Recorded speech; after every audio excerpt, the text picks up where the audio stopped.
from Sheila. Do people from other cultures, religions, beliefs experience similar forms of SDE or NDE?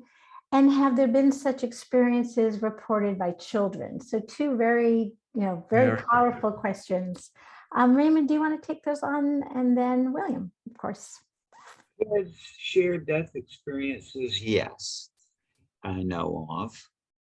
And what was the first one?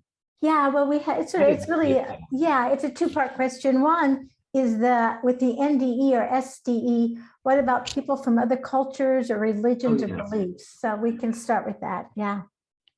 Other cultures, well, I mean, there's a lot of those. I've never talked to, I mean, not people from all cultures around the world, obviously, but I've traveled quite a bit, and I mean, I hear shared death experiences all over North America, and I've heard them in South America and in Australia and in Europe, all over. I heard them in Japan. I mean, to me, I think there's a sort of common experience there, and because it doesn't fit into the framework we used to talk about physical reality, that people tend to borrow notions from their own cultural context, very often with the proviso that this is not it, but I mean, this is the only word or concept I have to bring to it, is the pattern I have generally seen over many decades. Yeah, thank you for that. And then, I think, William, I'll have you answer the first part about different cultures, religions, beliefs, and then maybe we can talk about children and SDEs after that, unless you think they go together. Go ahead, William. So, for the SDEs and cultural differences, both culturally and historically, different cultural experiences. If you're really interested in this, Gregory Shushin is a researcher on near-death experiences who studies multicultural and historic near-death experiences. I hope to be reaching out to him and seeing if we can work on SDEs as well.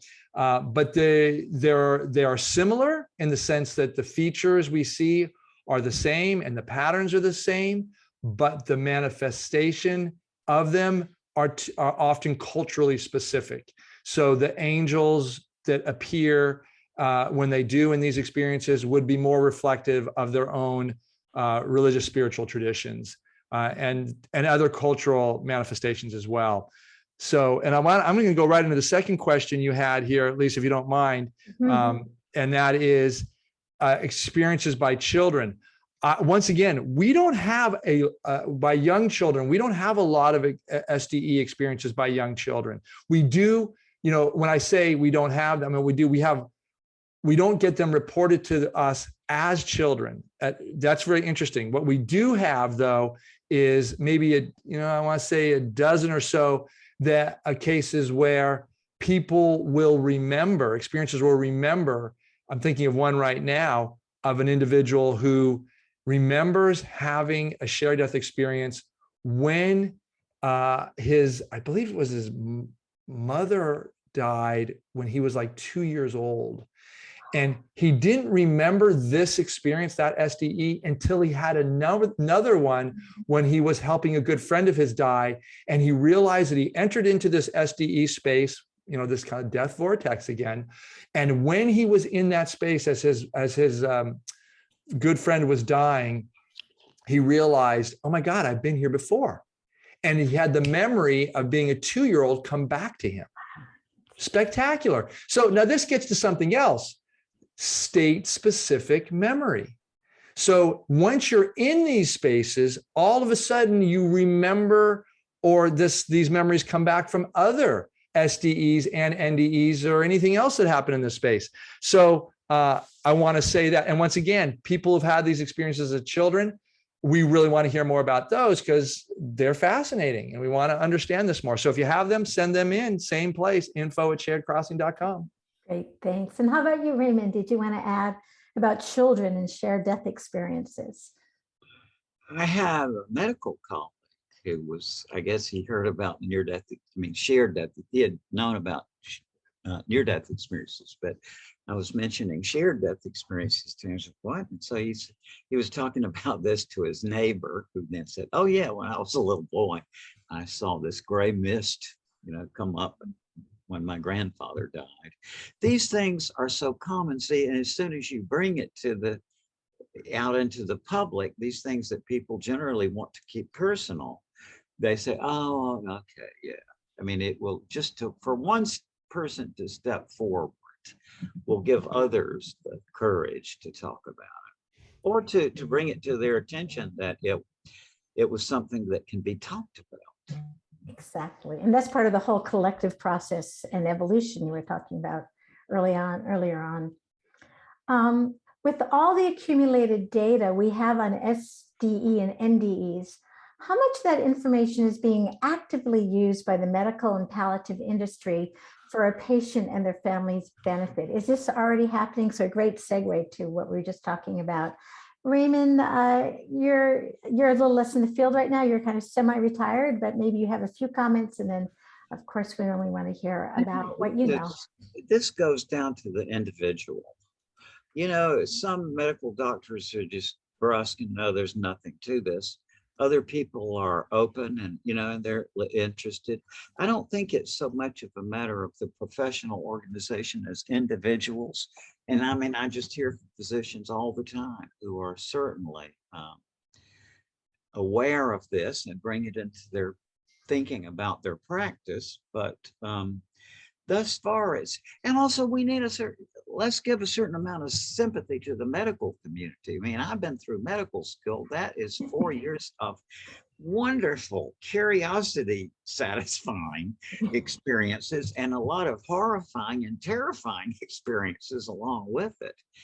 And I mean, 4 years isn't enough to get it in. And for those of us who are interested in these experiences, say, "Oh, wouldn't it be wonderful if this near-death experiences was incorporated into the medical education?" Well, those people have 4 years of intense, they got enough already to learn. And what will generally happen better is when people get into their own practice and they see that this is something that influences their actual patients, is when they get interested in it. Right. Thank you. Hi, William, do you want to add to that? Yeah, I'll just say that, the research, we had an article published recently in the American Journal of Hospice and Palliative Medicine. And it was very well received by the reviewers. That's a top medical journal. And they were thankful for this information about the SDE. Actually, one of the reviewers said, "We know these experiences happen. Thank you for putting the research together. This is an essential part of, the psycho-emotional spiritual care of patients and their families." What's so interesting when you talk about palliative hospice care is that, unlike the other disciplines in medicine, the scope of practice includes not just the patient dying, but also family members.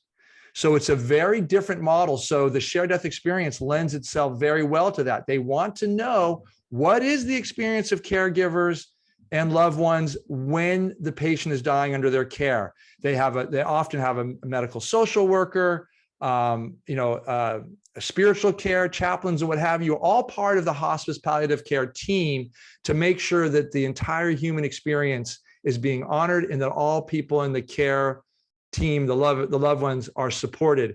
And I believe that, Raymond's right. These doctors have a lot on their plate to learn and assimilate, but this is going to be a part of it more and more, because, as Raymond said, they want to do what's best for their patients. And this is what's best for their patients and the loved ones. This is a good death. When you have a shared death experience, that's the best death you can have.